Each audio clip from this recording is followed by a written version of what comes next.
trust the process. Sam Hinkie is a very smart guy. And what he laid down, the seeds he planted for this organization, is not, yes, it does, is not to win a championship. He doesn't want to be the Dallas Mavericks. You know, oh, they got one championship with Dirk Nowitzki and try to dine out on that forever. No one understands this better than Lakers fans. The reason you want to win a championship is because you can't go back-to-back without the first one. You can't have a dynasty without that first championship. That's the only reason Lakers fans want to win a championship. Not so they can win one like the Dallas Mavericks. Oh, look at us. We won a championship once in 20 years. No. That's what teams who try to have just the right formula, if we can make this trade and have this draft pick and sign this free agent and get the right system and coach, maybe we can one day contend for a championship. No.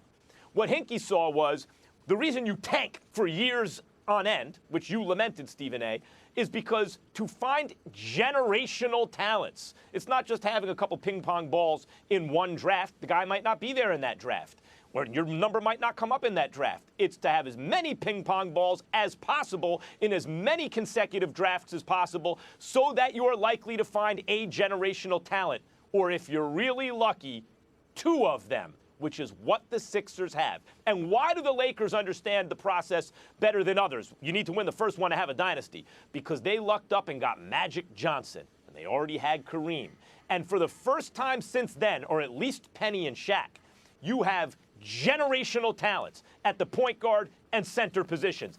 Differently talented players. There's an article right now on ESPN.com, Stephen A. Joel Embiid is even better than you think. Basically, the upshot is, according to my conclusion, the upshot is Embiid, the only thing standing in the way between Embiid and the best player in the universe is health. If he can stay healthy, and nothing's stopping him from being the best player in the world. And Simmons is right there. So you have that. You do not want to mess that up, chasing your tail to maybe make the conference finals this season. If Embiid is ready to play, he's ready to play. Simply because you go down 2-1, if he's not ready to play, if there's a problem, concussion protocol, an orbital bone, whatever it is, if they say, nope, he's not ready to go, then you do not sacrifice or risk Embiid's health on the altar of chasing a conference finals appearance in Simmons' rookie year. These two have the chance to be the centerpieces of a dynasty in Philadelphia. I've heard that enough. So the bottom line is he needs to be 100% in order for Max Kellerman to feel all right with him playing.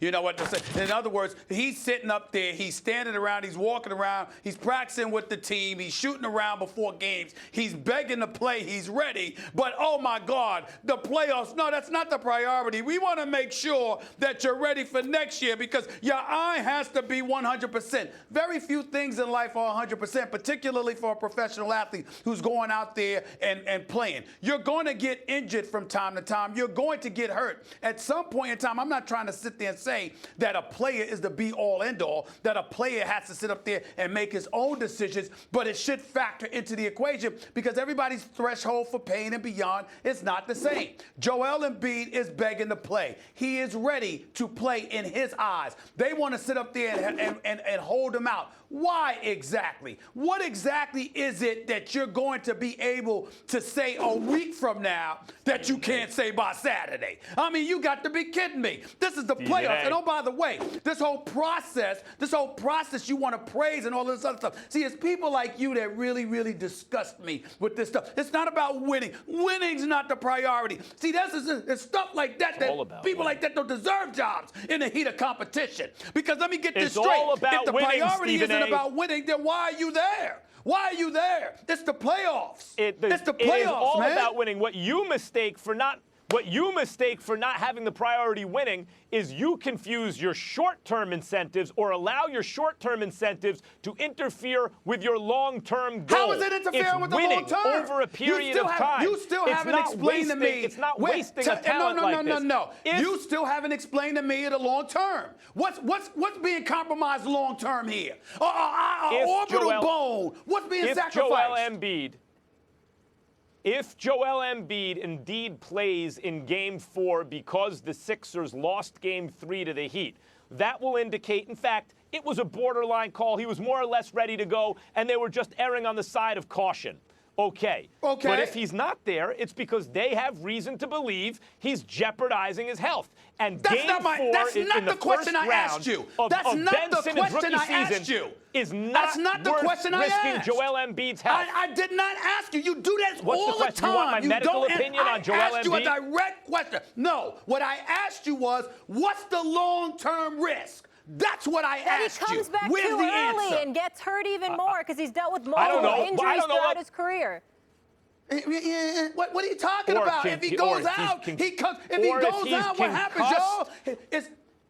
Is something with his eye going to prevent him from playing next season? Yes or I'm no? not even on Max's side. I'm just saying I get what Max is saying here. If he comes back too early, gets hurt more, and then he's no good at all. I get that the Cavs are vulnerable. I'm I get asking that y'all the a East question. is up for grabs. Is there anything that's going to prevent him from being A, ready next season? Hold on, wait, Stephen A. You're asking us, you're asking us a medical question. Say, hey, guys, use common sense. The orbital bone, if it's almost ready, then he's ready to go, right? The concussion, if he can pass concussion protocol, then he's ready to go. Right? What could the long-term effect be? That's not what I'm asking. Wait, we are not. That's not what I'm asking. You just said, what's the long-term risk?